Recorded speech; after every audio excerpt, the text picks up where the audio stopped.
I'll start with Justin Spears, Arizona Daily Star. Coach, obviously a very frustrating loss for you, but when you look back at this game, what was the most frustrating part about why you guys lost? Well, first, Justin, let me just give Stanford credit. They came in here and they beat us. They were the better team tonight. They were the harder playing team. I think they finished the game on a 20 or 21-7 run.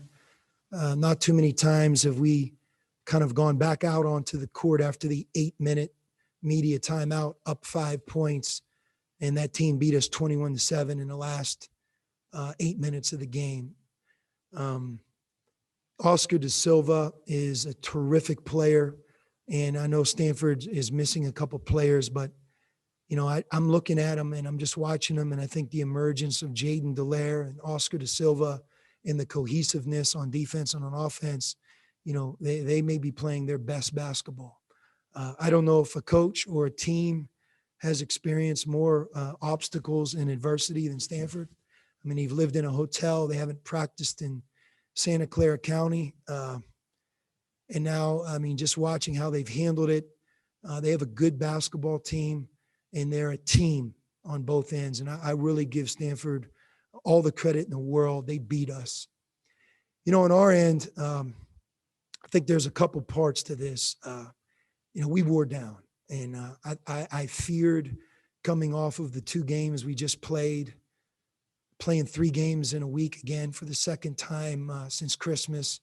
It is very, very challenging to play 3 Pac-12 games in a week. And when you layer Ben's injury, I give Ben a lot of credit. There aren't too many young players that I've seen that played the way he played, but he didn't practice. And, he did the best he could. I think our chances of winning were bigger having him, but we just made so many errors. And there are a couple of errors that he made just simply because he wasn't able to get the reps the last couple of days. We broke down on our underneath out of bounds defense. We broke down on our assignments. And I think for about 30 minutes, we played as good a defense without fouling.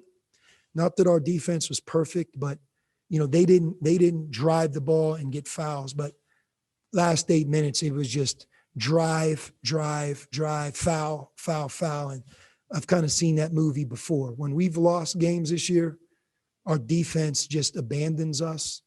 And that's what happened in this game. From the 8-minute mark on, we just had no ability to get a stop. And for us, we played pretty much the whole year in and around 10 to 12 turnovers. James and Terrell had 9 between them. We had 18 turnovers. We had 2 or 3 turnovers in transition on a 2-on-1. We were sloppy, and we looked like a team that was hoping we could win, but we weren't ready, locked in, prepared, where, hey, if we're going to lose, they're going to beat us. We certainly cooperated down the stretch. And I feared it because just the last couple of days, I think we just did the best that we could to go from the ASU game to getting ready for this game.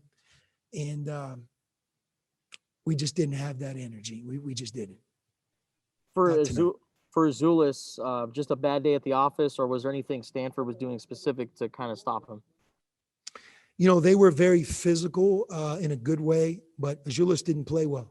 And, he's got to be ready. He's got to be locked in, dialed in, using fakes around the basket. Because of Stanford's low post trapping and the way they play defense, there's no big guy that plays against Stanford that's going to have an easy night. And I thought that he got frustrated at times. And when you get frustrated and the game starts to become about how you're doing, it's too hard. And your defense goes, you foul, you miss shots, and exactly what happened to him, that's what happens. But, Julius is a terrific talent, is one of our team's best players. Tonight was definitely not his night, and we needed everybody tonight. We needed our team to be really good. Next question, Bruce Casper. Star. Yeah, Sean, you kind of alluded to it there, but I was wondering if specifically the way they were able to get inside, drive, and get fouled a lot reminded you of USC and UCLA specifically, or was it, because, or was it different? Yeah. No, it's very similar. I think all of our losses this year really share in that. All you got to do is look at our team's analytics. We're a better overall offensive team than our defense. We're working hard at it, but one of the problems with the situation that we have right now is, we're beaten up, and we're playing 3 games in a week, playing 4 games in 10 days. You don't have a lot of time in between games to recuperate, to practice, to get those repetitions in. And, in my mind, we look like a team that wasn't as ready as we needed to be. And with Ben's situation, he wasn't able to practice. If I had to do it all over again, I would do the exact same thing, because we found out really in shoot around today and really in pregame warmups, he was going to be able to help us. And how much, he made a few shots. He also hurt us a couple times, but I really credit Ben. I mean, our best bet was to play him in the role that we played him in, but we weren't a functioning group. We weren't smooth in any phase of the game. Turnovers, defense, scouting, execution. And when you're playing against a team that I think is a really together group like Stanford, you're not going to be successful. What did Ben go through shoot around with you guys, or you said you learned that? I mean, did he actually work the plays and do the same workout everyone else did, or what was his status? Because you said basically he didn't practice yesterday, right? Yeah, he went through shoot around today. Okay.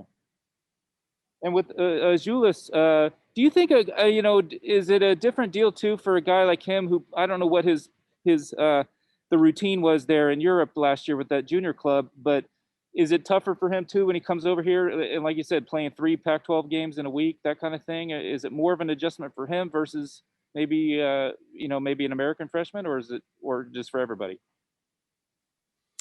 Well, I think, again, you got to understand the team that he was playing against. I'll go to UCLA as an example. Cody Riley is one of the best low post players in our conference. He's a big factor for UCLA. When he played against them on Saturday, he had 2 points. It's not easy to score as a big guy against Stanford. You have Oscar Da Silva, excellent low post player, Lucas Kasunas, Jaden Dallaire. They're very hard playing, well disciplined and coached. They post trap. And if you get frustrated by the number of shot opportunities, or you feel like you're open and you don't get the ball, you got no chance. And I felt like that's how we played as a team tonight. And I thought Julius got frustrated, but 1 for 9, we needed him to be better. However, there's a lot of different players that played tonight that didn't get the job done. I mean, 18 turnovers. James had 6. Terrell had 3. We had 9 of our 18 turnovers from our backcourt. So, I credit Stanford, and I just never had a good feeling in the game. As a coach, sometimes you could be down, but you're seeing your guys are really locked in and staying with it. It was kind of like begging to get to the finish line. Like, come on, we got 8 more minutes. Come on, we only got 4 more minutes left. And you can't do that. Some of it, in all fairness to our team, we had a really hard-fought game in Tempe on Thursday. We prepared hard. We had a tough game in which we played shorthanded in the second half on Monday. Now we're playing Stanford on Thursday. We've got Cal on Saturday. If you get banged up, or you're not on it, or you're not playing, you can really start to deteriorate and wear down. And again, we wore down at the end. That's a credit to Stanford, and it's certainly not a credit to us. I'm as excited as I was for the guys on our team and really everybody involved with our program, how we really approached ASU. Equally disappointed tonight, not because we lost, but because of the things that contributed to the loss. We weren't a together group. when it really got tough last 8 minutes, we just kind of went away. We didn't take care of the ball. And there's just so many details that you got to be alert with when you play Stanford. I'm not so sure we got very many of those right. And you felt it. You know, they made the three. They ran their system. And Stanford's a team that's gonna really execute, to their credit. Do we have any more questions for Coach Miller? Yes, Bruce Pasco, final question. Yeah, John, just see if I could follow up. Just what kind of challenge is it then, in light of what you're saying, to turn around and play Cal and in the afternoon on Saturday? You don't have a whole heck of a lot of time to do this. Do you go? Do you take a different approach at all tomorrow? You know, the approach I tried to take the last couple of days is just being aware that our guys are, you know, they're up 7 a.m, getting COVID tested. They have academics. You know, we weren't sure if Ben was going to be able to play. You know, Jordan Brown's playing, but he's on the other side of his ankle injury. And just watching, you know, James, I mean, he's giving a lot of energy on offense with the ball in his hands, him and Terrell playing almost the entire game. You know, just being aware of that and trying to take a perspective, allowing them to be as fresh as they can be. You know, when you do that, sometimes you don't go over and over and over things that you really need to be crisp on when you get to the game. So we're in the same situation to your point, Bruce. I mean, it is going to be a challenge. The only difference is I think Cal, you know, they're playing right now. So they're playing tonight. We played tonight. It's a little bit of the same for both teams, but playing this fourth game in 10 days, like we're going to in our current state. I mean, we really need everybody to be good. We need everybody to be sharp, and we got to be very good with the details. We weren't tonight, and hopefully we can be better on Saturday, but we're going to work at it to be ready. Thanks. Thank you, Coach.